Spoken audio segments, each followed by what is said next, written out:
Assalamualaikum warahmatullahi wabarakatuh. Perkenalkan, nama saya Nurul Hania. Saya di sini akan menjelaskan tentang terjadinya asal mula semesta. Kajian studi sifat evolusi dan asal alam semesta, universe, disebut juga kosmologi. Kosmologi adalah ilmu yang mempelajari tentang struktur dan sejarah alam semesta. Teori ini memiliki tiga teori yang paling terkenal. Yang pertama adalah dentuman besar atau bisa disebut juga teori Big Bang. Teori ini pertama kali dikemukakan oleh ahli astronomi Belgia yang bernama Abe George Lemaitre dalam tahun 1927. Model Big Bang didasarkan pada alam semesta yang berasal dari keadaan panas dan padat yang mengalami ledakan dahsyat dan mengembang. Semua berawal pada sekitar 13 miliar tahun yang lalu, di mana sebuah peristiwa ledakan maha dahsyat yang disebut juga teori Big Bang. Ledakan Big Bang memuntahkan material gas debu kosmik yang bisa disebut juga nebula yang menjadi formasi kelahiran bintang-bintang dan pembentukan galaksi pertama kali. Kala itu galaksi terbentuk sangat berdekatan. Maka dari itu memicu terjadinya pertabrakan antar galaksi dan bisa disebut juga dengan teori model Big Bang. Banyak galaksi yang terbentuk pada teori ini. Salah satunya adalah galaksi kita, yaitu galaksi Bima Sakti yang sering kita sebut dengan Milky Way. Teori ini kemudian dikembangkan oleh fisikawan bernama George Gamow dengan mengukur sejumlah besar letupan foton.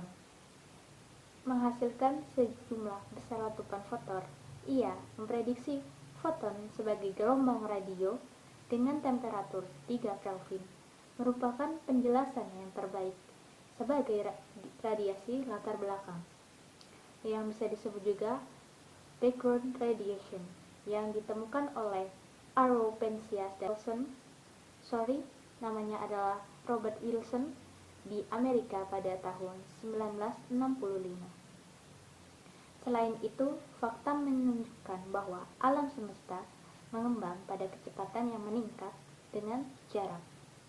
Galaksi mengandung hidrogen sekitar 3 kali lebih banyak daripada helium, karena dalam teori model Big Bang, ledakan yang dahsyat itu mengeluarkan gas debu kosmik atau nebula yang menjadi bentuk formasi bintang-bintang atau galaksi. Dan di sini saya sudah menjelaskan tentang teori Big Bang, yaitu ledakan dahsyat. Dan terima kasih telah mendengarkan. Teori selanjutnya akan dijelaskan oleh teman saya.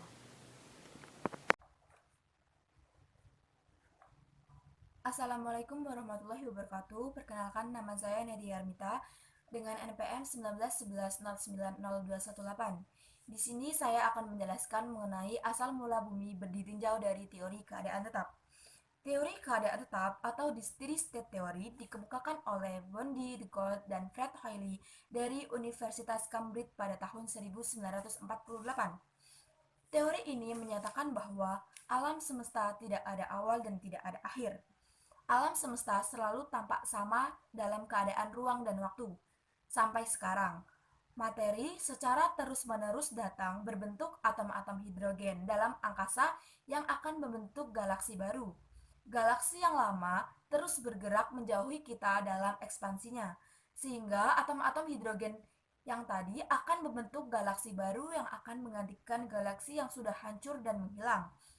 Teori ini berpendapat bahwa materi yang hilang melalui resisti galaksi karena pengembangan alam semesta terus-menerus digantikan oleh galaksi baru yang baru saja tercipta, sehingga alam semesta terlihat sama dalam keadaan yang tetap dan tidak berubah.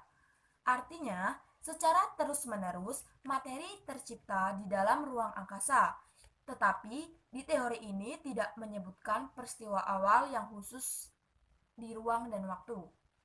Tidak ada awal dan tidak ada akhir, karena materi diperbarui secara terus-menerus di suatu tempat tetapi di tempat lain materi tersebut dihilangkan dan dihancurkan dan hilang. Keadaan ini disebut dengan asas kosmologi sempurna. Alam semesta tetap sama dalam ruang dan waktu, dan materi terus-menerus dibuat dan diciptakan ketika alam semesta mengembang. Hal ini menyebabkan tidak ada perubahan, jadi tidak ada awal dan tidak ada akhir. Misalkan ini adalah sebuah alam semesta. Balik lagi dengan teori tetap bahwa alam semesta ada galaksi yang hilang dan hancur akan digantikan dengan galaksi baru. Misalkan ini adalah galaksi yang hilang dan hancur. Nah, galaksi yang hilang dan hancur ini dalam posisi hilang dia akan digantikan dengan galaksi baru yang baru saja diciptakan, yaitu galaksi baru yang diciptakan dari atom-atom hidrogen. Jadi, kalau ada materi yang hilang dan hancur, materi tersebut akan langsung digantikan dengan materi yang baru, sehingga alam semesta ini selalu terlihat sama dan tidak berubah. Itulah yang menyebabkan tidak ada awal dan tidak ada akhir, karena materi secara terus-menerus selalu diperbarui. Jadi ada yang hilang, ada yang bergantikan. Nah, jadi di teori ini menyatakan bahwa alam semesta dari dulu tidak berubah dan terus dalam keadaan yang sama, dan tidak ada awal dan tidak ada akhir, karena secara terus-menerus materi diciptakan, tetapi dalam keadaan tempat yang lain materi dihancurkan atau hilang. Jadi ada yang hilang, ada yang menggantikan. Oleh sebab itu tidak diketahui awal dan akhirnya. Itulah penjelasan mengenai teori keadaan tetap atau the steady state theory. Selanjutnya, saya akan menjelaskan mengenai teori model osilasi. Teori osilasi menduga bahwa alam semesta tidak ada awal dan tidak ada akhirnya, yaitu teori keadaan tetap. Dalam model osilasi dikemukakan bahwa alam semesta tidak konstan, melainkan berekspansi yang dimulai dengan dentuman besar atau Big Bang teori. Kita tahu bahwa teori Big Bang menyatakan bahwa alam semesta berasal dari kondisi super padat dan panas, kemudian meledak dan mengembang. Nah, itulah teori Big Bang. Kemudian di teori osilasi, beberapa waktu yang datang, gravitasi mengatasi efek ekspansi ini sehingga alam semesta akan mulai mengempis atau kolaps. Akhirnya akan mencapai koalisensi atau gabungan, asal di mana temperatur dan tekanan tinggi akan memecah semua materi ke dalam partikel-partikel elementer, sehingga dentuman baru dan ekspansi mulai lagi. Ada yang hilang, ada yang datang. Alam semesta mungkin telah memulai dalam sebuah dentuman besar atau teori Big Bang, atau mungkin berada dalam keadaan tetap atau di steady state theory, dalam keadaan berosilasi. Dalam setiap kasus, alam semesta sekarang ditandai dengan proses ekspansi dan dipenuhi oleh radiasi yang mirip dengan radiasi yang diperkirakan oleh teori Big Bang. Jarak yang besar di antara galaksi membuat alam semesta hampir kosong atau hampa. Densitas materi di alam semesta secara rata-rata adalah sekitar 10 pangkat min 30 gram per cm kubik, atau dapat dikatakan bahwa dalam alam semesta ditempati satu atom hidrogen untuk setiap 1,7 dikali 10 pangkat 6 cm kubik, atau 1 dikali 10 pangkat 5 inci kubik. Jadi, model osilasi menyatakan bahwa bumi adalah gabungan dari teori Big Bang dan teori keadaan tetap, yaitu alam semesta berasal dari ledakan yang super besar dan kemudian ada yang hilang dan digantikan lagi sesuai dengan teori keadaan tetap. Itulah yang bisa kami sampaikan.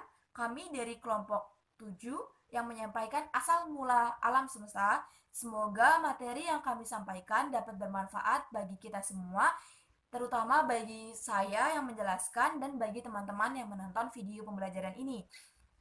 Kami tahu bahwa penjelasan kami mungkin ada yang kurang dan ada yang kurang jelas. Untuk itu kami mohon maaf dan terima kasih untuk teman-teman yang sudah meluangkan waktunya menyaksikan video ini. Kami ucapkan terima kasih sekali lagi dan mohon maaf yang sebesar-besarnya. Kami akhiri. Wassalamualaikum warahmatullahi wabarakatuh.